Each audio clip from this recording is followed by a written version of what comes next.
Welcome to special analysis. నేను రమ్మ మండవ. ఈరోజు అనాలిసిస్లో భాగంగా మనం తీసుకోబోతున్న టాపిక్ ఏంటంటే, ఈరోజు అనాలిసిస్కి నేను ఒక టైటిల్ పెట్టున్నాను.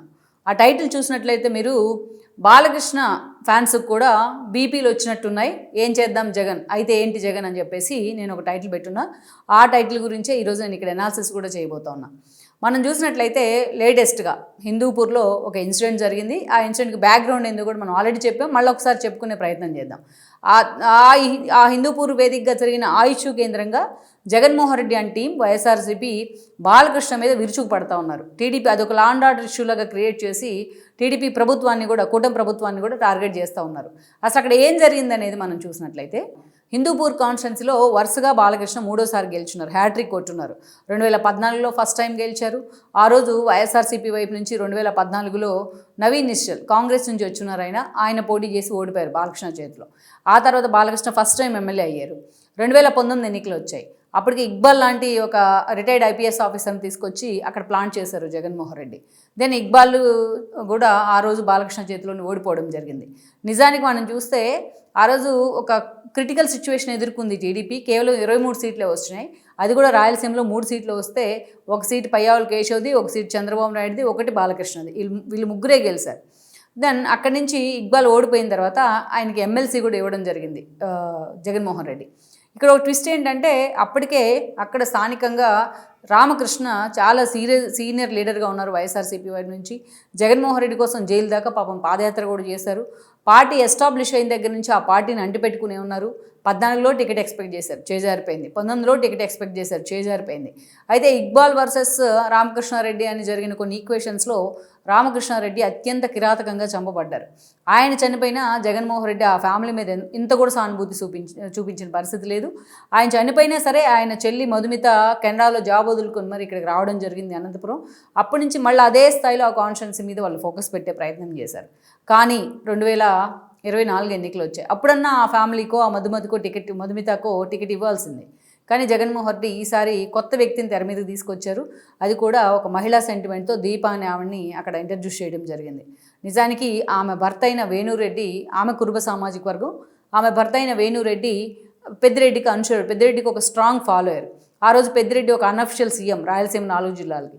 ఆయన మాట కాదనలేని పరిస్థితిలో ఆమెకు టికెట్ ఇవ్వడం జరిగింది. దెన్ ఆవిడ కూడా ఓడిపోయారు. బాలకృష్ణ హ్యాట్రిక్ కొట్టారు. అయితే ఈ క్రమంలోనే సహజం అక్కడ అపోనెంట్స్కి, ఏదైతే సిట్టింగ్ ఎమ్మెల్యేకి మధ్య కొంత ఉద్రిక్త వాతావరణం ఉండడము, కొంత మనస్పర్ధలు ఉండడం సహజంగా ఉంటూ వస్తాయి. అయితే ఈ క్రమంలో వేణు అనే వ్యక్తి చాలా ఎక్స్ట్రీమ్కి వెళ్ళి మాట్లాడారు. బాలకృష్ణ అనే కాదు, ఆయన అన్న హరికృష్ణ అని, ఆయన తండ్రి రామారావుని కూడా కమెంట్ చేయడం జరిగింది. సంవత్సరాలుగా వాళ్ళకి బానిసలుగా బతుకుతున్నారు, ఇంకెంతకాలం బానిసలుగా బతుకుతారు అంటూ ఆయన మాట్లాడారు స్థానిక మీటింగ్లో. అంతేకాదు ఇంకొక కామెంట్ కూడా, ఎక్కడో హైదరాబాద్లో నివాసం ఉండే వ్యక్తికి ఇక్కడ ఎమ్మెల్యేగా ఉండడానికి అర్హత ఉందా అంటూ కూడా మాట్లాడడం జరిగింది. అసలు ఈ మాటలు ఆయన నోట్లోంచి రావాల్సిన మాటలు కాదు. అక్కడ ప్రజలు గెలిపించుకుంటేనే ఎన్టీఆర్ 3 టైమ్స్ కానీ, హరికృష్ణ 1 టైం ఎమ్మెల్యే అయ్యారు, మళ్ళీ బాలకృష్ణ 3 టైమ్స్ ఎమ్మెల్యే అయ్యారు. మేము ఎంతో రుణపడి ఉన్నాం హిందూపూర్కి అని చెప్పేసి లోకేష్ కూడా మన కళ్యాణదుర్గం కాన్స్టిట్యున్సీలో కనకదాస్ విగ్రహావిష్కరణ సందర్భంలో కూడా ఆయన ఎమోషనల్గా మాట్లాడిన సందర్భం ఉంది. బాలకృష్ణ తాను హైదరాబాద్లో ఉన్నా, ఇంకో చోటు ఉన్నా, తన కాన్స్టిట్యున్సీని ఎప్పుడు కూడా వదిలిపెట్టలేదు. ఆయన బసవతారకం క్యాన్సర్ హాస్పిటల్ తరపున అక్కడ సేవలు విస్తరించడం కానీ, ప్రత్యేక అంబులెన్స్లు ఏర్పాటు చేయడం కానీ, ఏదైతే అన్నా క్యాంటీన్లు కానీ, ఇవన్నీ కూడా మనం హిందూపూర్లో ఆయన ఏం చేశారనేది మనం చూసాం. తాను ఒకవేళ ఇన్ కేస్ బిజీగా ఉంటే తన భార్య వసుంధర్ని కాన్స్టిట్యున్సీలోనే ఉంచే ప్రయత్నం చేశారు. ఆయన సొంతగా అక్కడ ఇల్లు కూడా తీసుకోవడం జరిగింది వాళ్ళు. సో బాలకృష్ణ ఎప్పుడు కూడా ఆయన మీద కంప్లైంట్స్ హిందూపూర్లో ఎక్కడ ఆయన కాన్స్టిట్యున్సీని గాలికి వదిలేశారు అనేసి. కానీ ఆయన ఉన్నవి లేనివి కల్పించి ఏదో మాట్లాడే ప్రయత్నం చేశారు. అంతేకాదు మీరంతా కట్టు బానిసల ఆ ఫ్యామిలీకి అంటూ కూడా చాలా దారుణంగా మాట్లాడారు. ఈ క్రమంలోనే బాలకృష్ణ ఫ్యాన్స్ అక్కడ ఇంకా నిర్ధారణ కాలా, అది బాలకృష్ణ ఫ్యాన్స్ చేశారా లేకుంటే వైసీపీ కార్యకర్తలే ఆ పార్టీ ఆఫీస్ మీద దాడి చేసి అది బాలకృష్ణ మీద రుద్దే ప్రయత్నం చేస్తున్నారనేది వాళ్ళకి అర్థం కాల. ఎందుకంటే బాలకృష్ణ ఇటీవలే జగన్మోహన్ రెడ్డిని పట్టుకొని అసెంబ్లీ వేదికగా సైకోగాడు అంటూ కూడా కొంత కామెంట్స్ చేయడం జరిగింది. ఇది కొంత వాళ్ళని రెచ్చగొట్టే విధంగానే ఉన్నాయని అనుకోవచ్చు. సో అప్పటి నుంచి కూడా ఆ టెంపో అలాగే ఉన్నట్టుంది. సో మొత్తానికైతే మాత్రం టీడీపీ క్యాడర్ ఆ పార్టీ ఆఫీస్ని ధ్వంసం చేసిందా, వైసీపీ చేసిందా అనేది మాత్రం మనం నిర్ధారించలేదు ఇంకా. బట్ ఎవరు చేసినా తప్పే. బట్ దాడి జరిగింది. అక్కడ వైఎస్ విగ్రహం కూడా పక్కకి తోసేశారు, పార్టీ ఆఫీస్ని చంద్రవందర చేశారు కార్యకర్తలు. ఇదంతా టీడీపీ క్యాడర్ వైపు నుంచే జరిగింది. ఇది ఒక రాక్షసానందం అంటూ కూడా వైఎస్ విగ్రహాన్ని అవమానించారు. ఇదంతా బాలకృష్ణ డైరెక్షన్లోనే జరుగుతోంది. కూటమి ప్రభుత్వం రాక్షసానందం పొందుతుంది అంటూ జగన్మోహన్ రెడ్డి ఒక భయంకరమైన ట్వీట్ చేశారు. ఒక దారుణంగా కొన్ని కామెంట్స్ చేశారు తన ట్వీట్లో భాగంగా. ఇక్కడే చాలామంది చెప్పుకుంటుంది ఏంటంటే దాడి ఎవరు చేసినా అది ఖండించాల్సిందే, వైఎస్ విగ్రహాన్ని ఎవరు పగలగొట్టినా దాన్ని ఎవరైనా సరే దాన్ని తీవ్రంగా ఖండించాల్సిందే. అయితే ఇక్కడ కొన్ని క్వశ్చన్స్ ఉన్నాయి టీడీపీ క్యాడర్కి కూడా, తటస్థులు కూడా కొంతమంది ఇదే క్వశ్చన్స్ అడుగుతూ ఉన్నారు. మరి ఇదే వైఎస్ రాజశేఖర రెడ్డిని తన పార్టీ జెండాలో పెట్టుకున్నారు ఆయన జగన్మోహన్ రెడ్డి. తాను సీఎం అయిన తర్వాత అసలు ఆ పార్టీ ప్రోగ్రాముల్లోంచే వైఎస్ రాజశేఖర రెడ్డి ఫోటో తీసి పక్కన పడేశారు. ఇదే జగన్మోహన్ రెడ్డి తన తండ్రి మరణం మీద నాకు సందేహాలు ఉన్నాయని చెప్పి రిలయన్స్కి వెళ్ళి వేలు చూపిస్తే చాలామంది ఆ రిలయన్స్ రీటైల్స్ మీద దాడులు చేసి ఇప్పటికీ కేసులు ఎదుర్కొంటూ ఉన్నారు, ఈవెన్ జర్నలిస్టులు కూడా డిబేట్లు పెట్టి. మరి జగన్మోహన్ రెడ్డి ఆ తర్వాత తాను సీఎం అయిన తర్వాత ఎక్కడా తన తండ్రి కేసు అనుమానం ఉందని ఎక్కడా మాట్లాడలేదు. అదే రిలయన్స్కు చెందిన అంబానీ క్లోజ్ అయిన పరిమళనత్వాన్ని తీసుకొచ్చి ఆయన రాజ్యసభ సభ్యత్వం కూడా ఇవ్వడం జరిగింది. మరి ఇదే జగన్మోహన్ రెడ్డి తన తండ్రి ఎంతో అల్లారు ముద్దుగా పెంచుకున్న తన చెల్లి ఎవరైతే ఉన్నారో షర్మిలని రోడ్డును పడేశారు ఆస్తులు అడిగినందుకు, వాటా అడిగినందుకు. ఇదే వైఎస్ రాజశేఖర రెడ్డి భార్య అయిన విజయమ్మని పూర్తి స్థాయిలో ఆమె కేసులు వేశారు ఆమె మీద, జగన్మోహన్ రెడ్డి అని ఆయన భార్య భారతి కలిసి. మరి ఇవన్నీ వైఎస్ రాజశేఖర రెడ్డిని అవమానించినట్టు కాదా? ఇదే వైఎస్ రాజశేఖర రెడ్డికి సంబంధించి ఎన్నోసార్లు ఆయన విగ్రహాలు ధ్వంసం అయ్యో, పార్టీ ఆఫీస్ లోటస్ పాండ్లో ఆయన విగ్రహాలకు అవమానం జరిగిన సందర్భాలు ఉన్నాయి. ఎప్పుడూ జగన్మోహన్ రెడ్డి వీటిని ఖండించలేదు. మరి ఇదంతా వైఎస్ రాజశేఖర రెడ్డికి అవమానం కదా? అదేవిధంగా ఇక్కడ కొన్ని చెప్పుకోవాలి.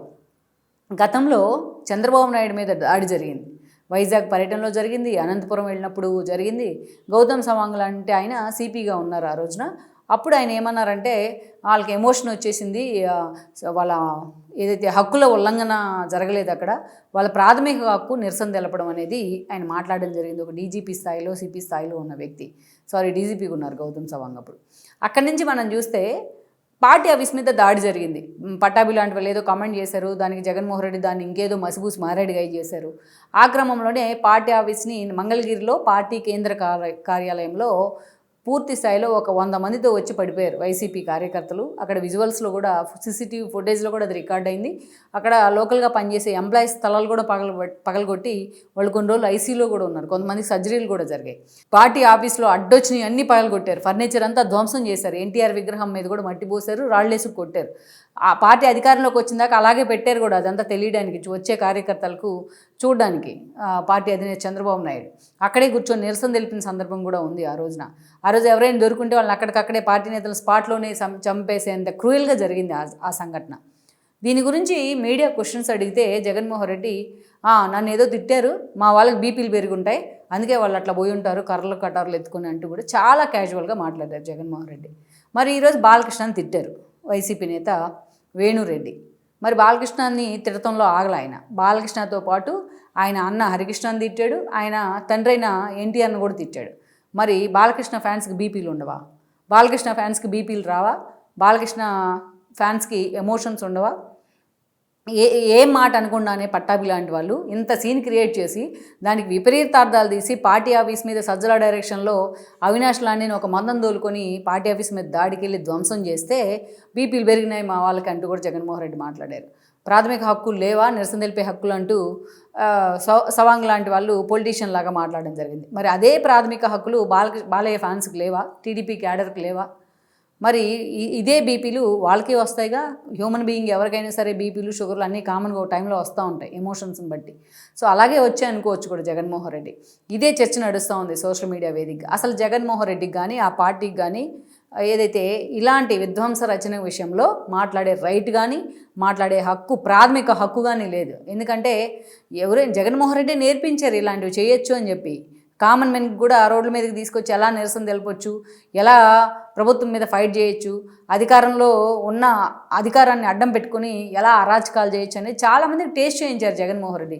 నిన్నటిదాకా తాను అదే చేసి ఇప్పుడు ఎదురోళ్ళు చేస్తే అది తప్పంటే అది యాక్సెప్టెన్సీ రాదు దానికి. సో జగన్మోహన్ రెడ్డి అందుకే గుర్తుపెట్టుకోవాలి. సో అందరికీ బీపీలు ఉంటాయి, అందరికీ బీపీలు వస్తూ ఉంటాయి టైం వచ్చినప్పుడు. Please share, like and subscribe R24 Telugu YouTube channel.